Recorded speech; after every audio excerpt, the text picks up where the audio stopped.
I love LEGO Star Wars, one of my favourite franchises and one of my favourite toys coming together. A story about the paths we choose and the little bricks that fuel creativity are a combination that not only works so well, but on a personal level, I find to be very special. I remember when I was a boy I used to look into the Argos catalogue, looking at the super cool keyboard t-shirt and wondering what Playboy was and why there were mini fridges of it. Of course, the thing I actually did most was look at all the cool LEGO sets, especially the LEGO Star Wars ones, and marvel at how I couldn't afford any of them, but it was a big enough thrill just seeing them. They had so many unique and cool pieces, and seeing the characters in the films I enjoyed so much in minifig form was so incredible to me. I think my first exposure to LEGO Star Wars was way back in 2004 in an old shop called Alders.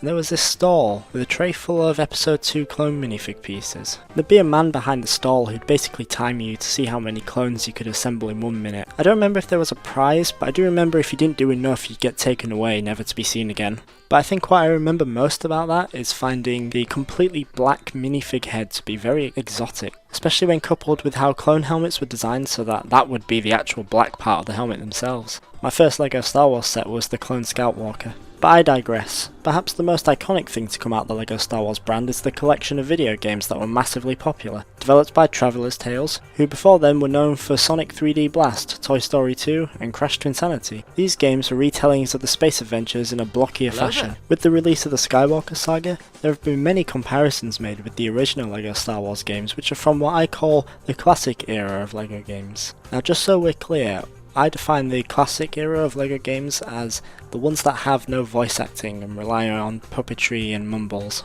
The thing is though, is my main issue with what is going on at the moment is what is actually being referred to as the original game. Most people aren't talking about this one, they're talking about this one. Now what I want to do is bring attention to whether or not this is the game that should be used for comparison.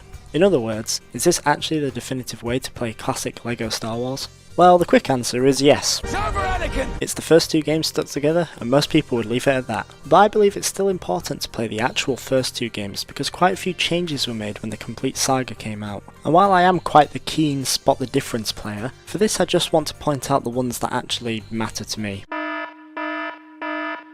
First, let's talk about hub worlds. LEGO Star Wars 1 and 2 each had their own hub worlds, being Dexter's Diner and the Mos Eisley Cantina. The complete saga uses a larger, redesigned cantina. Now these hub worlds are all well designed. They're simple, yet still immersive and don't take you out of the experience. But there are 2 major things that stand out in the newer one. The first being that because the prequels are added to the cantina, there's no need for the diner, and thus it's completely absent. This is something I miss because I really do like the aesthetic of Dexter's. Not to mention his very attractive, cool cat waitress. But I think the biggest offence is the brawl areas. You see, the outside area in the original 2 hubs were these open spaces where there was room to run around and fight everyone. These games had a system where, outside, the characters from the good and evil sides would fight each other. You'd see the likes of Boba Fett and the Emperor dueling Princess Leia and Ben Kenobi, or Qui-Gon having a rematch with Darth Maul. These were always a lot of fun to watch as you draw out your weapon and join in, seeing if you could save your fellow men and mess around killing everyone. Now with the new cantina, this distraction is relegated to a small enclosed square, where the fight feels less hectic and more unnatural. Before you would run around a corner and walk straight into a skirmish. Now you're waiting for everyone to come out and get ready. Boring. I think this isn't helped by the fact that there are less characters appearing in the new space, and its cramped size means that it's a little too crowded to give the same vibe as before since you're basically plopped right into the action. What I definitely found more captivating about the old ones was that there were these isolated islands surrounded by bottomless pits. It always intrigued me about what lies beyond, not feeling like I'm in a prison yard with little inspiration for my mind to wander. But I know if they kept the bigger expanse to tussle, my ears would still feel left out. Do I even have ears? Basically now I'm talking about the changes in sound direction. I'm sure most of us who have played these games in particular will agree that the audio is important to our experience, whether we actively recognise it to be the case while playing or not. Since the LEGO Star Wars games are licensed, they contain many songs and samples from their original source material. We all know the famous Yoda death scream. There's the music of course, something that these games couldn't possibly feel complete without, and they even used other miscellaneous sound effects from the films for other things. However, there are a few changes sound-wise that bother me as someone who played the PS2 games a ton going into the complete saga. I'll admit, I'm going to be nitpicking here, but that's because I forgot my flea comb. Boo! If we were to look at the characters in this area, I think what threw me off the most was Luke's death shout. The young Skywalker has a unique death shout in the original game. I'm not sure where it's from because it doesn't sound anything like Marky Boy. Nazi! But what's so unusual is that in the complete saga, every male character who died silently in the older games now has Luke's yelp, regardless of how fitting it may be. I mean, look at this pig gorilla man. There's just something very off about him making this noise. It'd be like killing a big baddie in Dark Souls and hearing the equivalent of a kitten meow. I understand why they couldn't give everyone their own sounds. Can you imagine for Mace Windu they used the part where you can no longer count to 10? That might have been a tad over the top, but to give Vader, Count Dooku, and freaking Boss Nass that too. Misa no like a noose. Oh, and they took away these beautiful noises. But hold on to your hats because we're still not done with this admittedly unnecessarily superficial point. You see, the biggest offender to these vocal altercations is Big Mama Padme's. For Mrs. Skywalker's death sound, they use the cry she makes when the Nexu claws her in the back. But strangely, they decided for the complete saga they would pitch it up, making it sound like she was clawed in the testes instead. There's just something so silly about this one. It sounds so cartoony and out of place. I don't know, maybe they got Natalie Portman back to re-record that shout, but while she was in the booth they shrunk her. Coming soon to a theatre near you. Annie, I Shrunk the Queen, starring Rick Moranis. As someone who played the first two games an unhealthy amount, it was very jarring to hear this change in particular.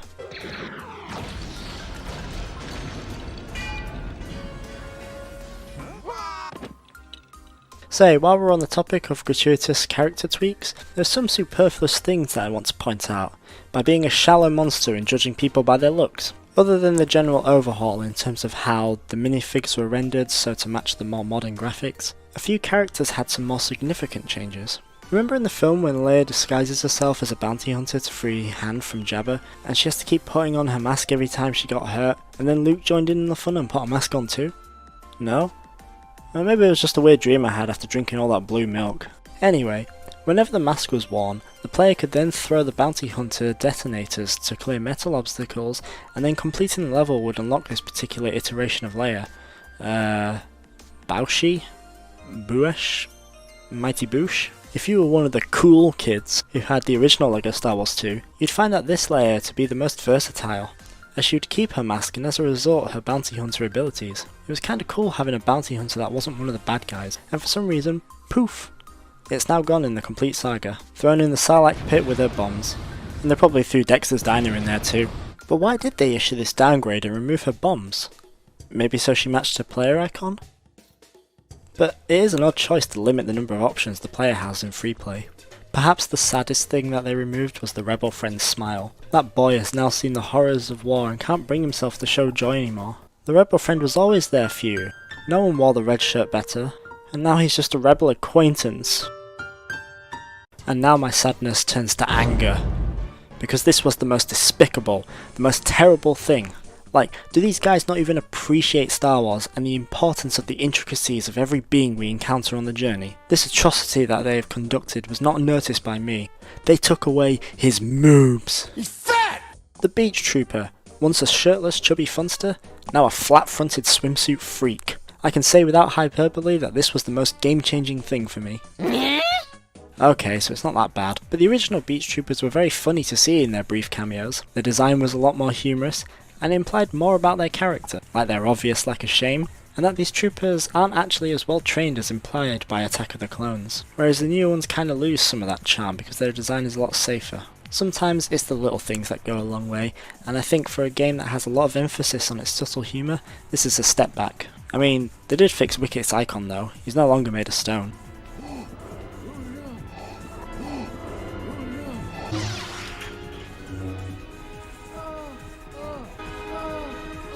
You can't win, Darth. As these points are becoming increasingly nuanced, I think it's time to talk about the mechanics. There isn't a lot to say here because the formula used by these games has been very successful, having been used as the basis for most of the following LEGO games after these.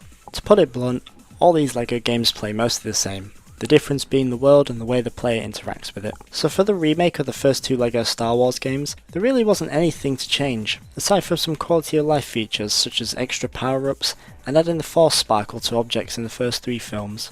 This is all fine and a welcome addition, but one thing that completely throws me off is the way the super jump mechanics are handled. I think first of all it would be easiest to explain how the super jump mechanics work in the first two games. Most characters can jump once, but some characters, mostly Force users, have a second jump. To be able to perform the second jump, the player would have to press the jump button and then again before their character begins to descend, akin to the double jump in Crash 3. This second jump meant that characters could jump higher and further, and the platforming was designed with this in mind. Experienced players would try to get the most out of their jumps by timing their second jump at the apex of their first, and in doing so, some interesting things could be pulled off. Now LEGO Star Wars 1 had a super jump mechanic on top of this, in which certain characters such as Jar Jar would get an additional height with their second jump. This was dropped for LEGO Star Wars 2, but what was done for the complete saga? Well, they simply restricted the super jump to only work in prequel levels. This at first seems fine, but then playing as one of these characters anywhere else presents a problem. That being both their first and second jumps would send the characters to the same height as a normal double jump. Why does this matter, you might ask? As I mentioned previously, the second jump needed to be pressed before the descension, and it would make the characters gain height slightly. With these super jump characters, the timing for their second jump is slightly off due to the first jump having a different height, and this makes it harder to traverse between platforms. And because both jumps are at the same height, this does change the jump arc, and therefore characters are no longer gaining height, but are actually regaining height, which also has an adverse effect on control. Again, this shouldn't be too much of a difference playing casually, but it might serve as an explanation to those having some inconsistencies with these characters. But I'm not done yet talking about jumping, because now I'm going to be talking about glitches. And before any of you go, "Ooh, you can't compare games which have better glitches, that's unfair," you are pretty correct in saying so. But I just want to talk about them briefly. LEGO Star Wars 1 didn't have many glitches, but LEGO Star Wars 2 actually had quite a lot. None of them though were detrimental, like skipping doors, walking upside down in midair, and even having all extras turned on when starting a fresh new save. Pretty much most of these glitches were removed from the complete saga, except for one which is present in all three, and that's the triple jump glitch. This glitch was my number one tool for playing through the game after beating it countless times and finding new ways to explore and progress. The glitch could only be done in free play, but it is very simple to pull off. Double jump with the lightsaber character, start the slam move, and then immediately press both switch character buttons. This will cause your LEGO guide to launch straight up in the air in a bit of a free fall. This was useful for skipping parts of the level or puzzles, and was just overall fun to mess with, as this was the catalyst for other glitches. To get the most height, you'd have to pick either General Grievous or the Emperor. This is because for their slam moves, these characters were face upside down. I could be wrong about this, but I think this is because when you reset your characters when switching, the game matches your coordinates with wherever your feet are of your character. And since these two go upside down, their feet are higher up than otherwise possible. I think this is the reason why you get launched. It's from the momentum being carried over from the slam move. Maybe someone smart watching this can let me know. But I digress a little. The reason I explained all this is because in the complete saga, I think the overall physics was slightly tweaked, as the triple jump does not appear to be as powerful in this one. It wasn't very powerful in LEGO Star Wars 1, and slightly redundant because of the super jump characters, but in the complete saga it seems to be nerfed a little, so less tricks can be pulled off with it. And in the case of Grievous, using him to do the glitch is a lot harder due to the jump changes I talked about previously. So basically if you want to mess around with glitches and stuff, play LEGO Star Wars 2. I think though the most nitpicky thing I don't like is the save icon. LEGO Star Wars 1's is Yoda's head, and in 2 it's Vader's. In the complete saga it's the Death Star too? I feel like this is a strange choice. It's not as iconic as the completed original Death Star. Plus, unlike Yoda and Vader, who are integral and prominent throughout the story, the Death Star 2 only appears at the end in Episode 6. I'm surprised they didn't use another character's head, since there's still plenty of recognisable and beloved characters that span across the films better. I think maybe a clone or a stormtrooper might have worked, or perhaps Ben or Luke, or even 3PO or R2. In the end, this really shouldn't have much of an effect on your experience. I just wanted to point out the odd ones did it better. Don't I sound like a grumpy old man? Go away! Let's take a moment now to bring in some balance to the Force, by talking briefly about what the complete saga did right. If I've talked at great length about all these downgrades that this version has, what does it actually bring to the table that does make it the overall definitive experience? Well, the most obvious thing is the graphics have noticeably improved. Environments are better textured, and character models seem to have been reshaped slightly, with some having minor remodelling. General Grievous has a more accurate head shape, though I do miss his bionicle hockey mask. Come on, you call that blowing? Another major addition is giving Episode 2 an additional level. For those unaware, the chase with Zam Wessel wasn't in the first game. I assume they wanted to keep it consistent for an updated collection, and I think adding this part of the film as a level was a good choice. Although, to be fair, I'm not sure there'd be much else to use aside from slaughtering sand people. I hate them. The ship levels from the first game were reworked to control more like the ones in the second game, with the original versions being bonus levels, something I love that they added. It's normally so rare for games to provide a more obsolete part of their content in a new version of the game. It's like the Rayman 2 prototype being an unlockable in the PS1 version of the finished product. Speaking of which, there are new bonus levels, as well as returning ones, which is pretty cool. Not as cool as being able to play as Indiana Jones for all of you Ford fans out there. Boo! Tippy tip. LEGO Star Wars 1 came out before Revenge of the Sith did. Because of this, they weren't allowed to use the original score from that film and had to use original trilogy music instead. The game being made before Revenge of the Sith being finished meant some elements were based on earlier drafts and deleted scenes, which also explains why some things that appear in LEGO don't appear in the actual films, such as the disguised clones. You clones make terrible Jedi. And Shaak Ti's beheading. Yeah, they actually put that one in, they weren't holding back. But to go back to the music for a moment, they did for the complete saga put Episode 3 music in the respective levels, and this definitely is a welcome change, as now each level has better suited emotions and a more distinct identity. However, they kinda went a bit too far and changed some of the music for the original trilogy levels, making certain parts of the level and what the player is doing feel less impactful and pivotal. So I'm not really sure how to feel about that as a whole. There's a few more minor things that I can't be bothered pointing out. Like I said before, this isn't a differences video, but more so analysing what changes stood out to me when I played the complete saga. Overall, playing either is fine, and if I had to recommend either, I'd say the originals to me, the complete saga to everyone else.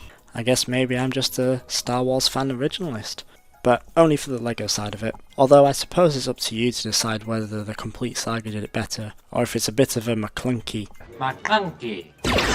In order to truly make that decision, I'd say it's up to you to play them all and decide. That is, if you are as fastidious as this bozo. In the end, I guess that's what I really meant by saying the complete saga is the definitive way to play, but there's still significance in playing these older versions. And who knows, maybe you'll prefer the first game with its Jabba the font. But anyway, I'm off to Tashi Station to pick up some power converters. Hey, it's Tashi Station!